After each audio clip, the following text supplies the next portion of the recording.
Welcome to Democracy Now!, democracynow.org, the War and Peace Report. I'm Amy Goodman. Pope Francis has apologized for the abuse of Indigenous children who are separated from their families and sent to church-run residential schools in Canada, where they face psychological, physical, and sexual abuse. Pope Francis is on the apology tour since Monday in Musqueam, Alberta, the site of a former residential school.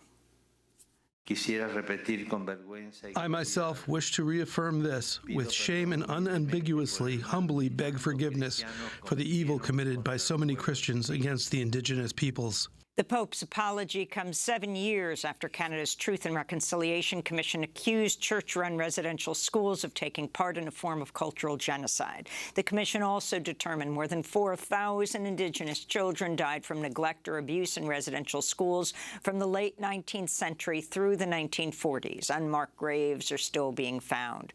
We'll have the latest on the Pope's historic apology tour after headlines.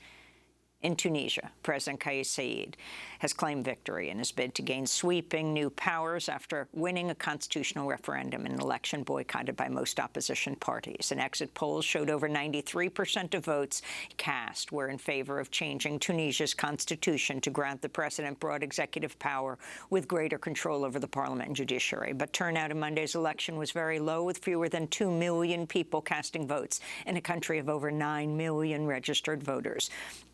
Opposition groups said Saied is bringing authoritarian rule back to Tunisia after an uprising against poverty and corruption swept aside longtime leader Ben Ali in 2011, inspiring Arab Spring protests across North Africa and the Middle East.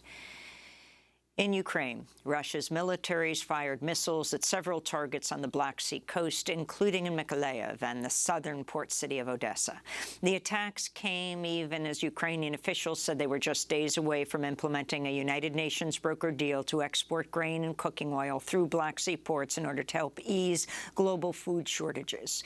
In the northern city of Chuhuiv, near Kharkiv, rescuers combed through rubble looking for survivors of Russian missile attacks Monday that hit a local school, crushed homes, and completely flattened the city's house of culture.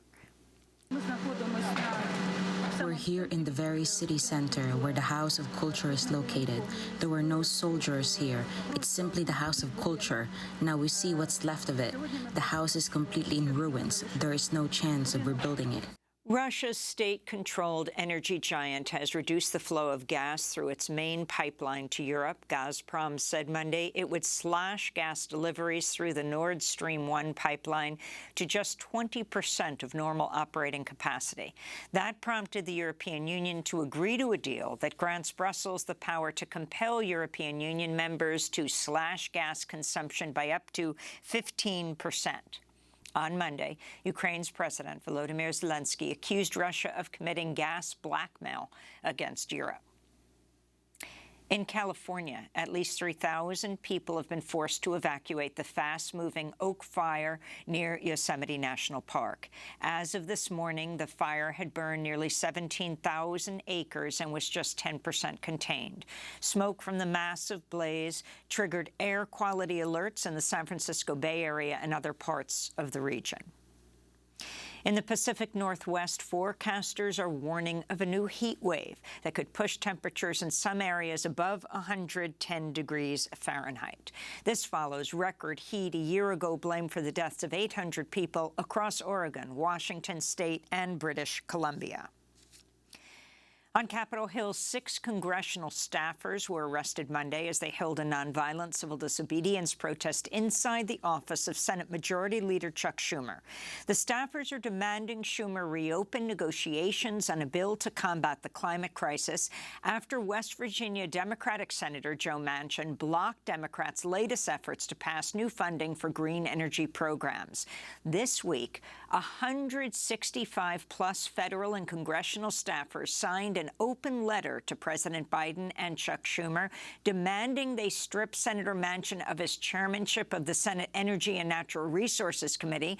They're also demanding President Biden declare a climate emergency and take other urgent actions to curb greenhouse gas emissions. The letter reads in part, quote, even if Democrats control both chambers and the White House again in 4 years, inaction in this moment will cause an era of record temperatures, extreme drought, sea level rise, and other deadly climate disasters. We do not have years to waste. We have little more than a week, they said. President Biden says he's feeling better after testing positive for COVID-19 and expects to be working in person by the end of the week. Biden gave the update as he continued to work by video link Monday. I'm feeling good. My voice is still raspy. I've had every morning, every afternoon, every evening, I get a full-blown series of tests, everything from temperature to the oxygen in my blood to my pulse to, just across the board. And so far, everything's good. On Monday, Senators Lisa Murkowski of Alaska and Joe Manchin of West Virginia announced they, too, had tested positive for coronavirus. Democrats Tina Smith of Minnesota and Tom Carper of Delaware are also out of the Senate after testing positive last week.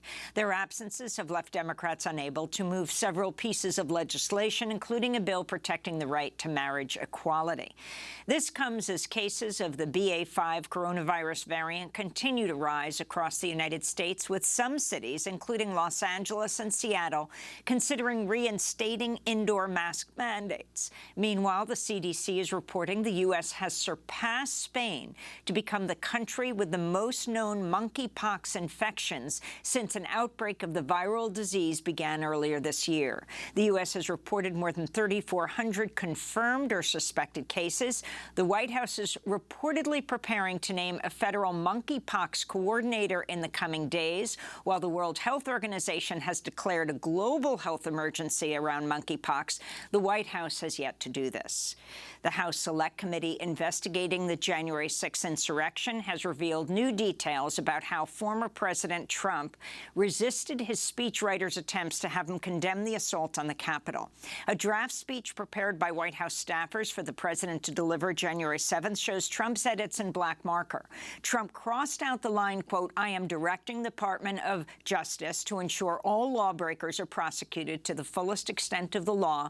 We must send a clear message, not with mercy, but with justice. Legal consequences must be swift and firm," unquote.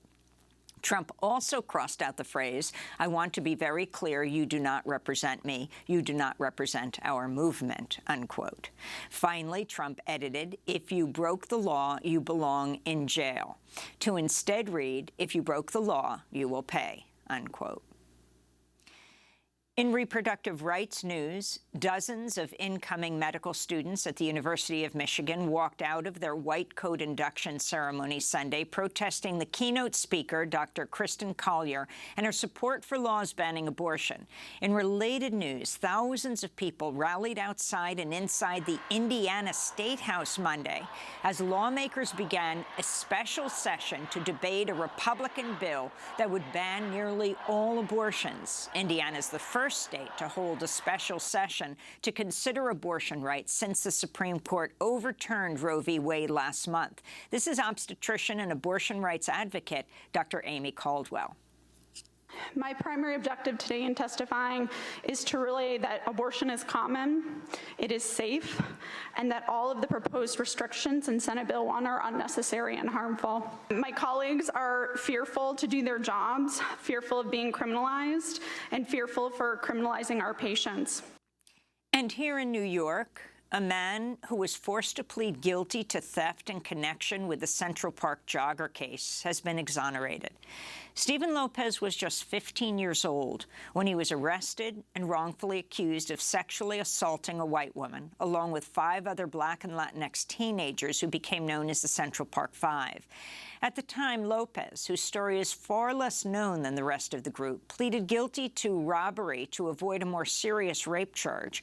Lopez is now 48. He served about 3 years in prison before his release in the early 1990s. Manhattan District Attorney Alvin Bragg announced Lopez's exoneration on Monday. Many largely forgot that there were 6 who were falsely accused of rape of the Central Park jogger. Today, Mr. Lopez joined the other 5 who had their convictions vacated.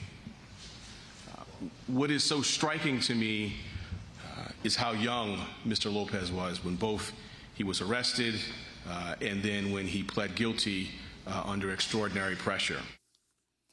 And those are some of the headlines. This is Democracy Now!, democracynow.org, the War and Peace Report. I'm Amy Goodman in New York, joined by Democracy Now! Co-host Juan Gonzalez in New Brunswick, New Jersey. Hi, Juan. Hi, Amy, and welcome to all of our listeners and viewers across the country and around the world.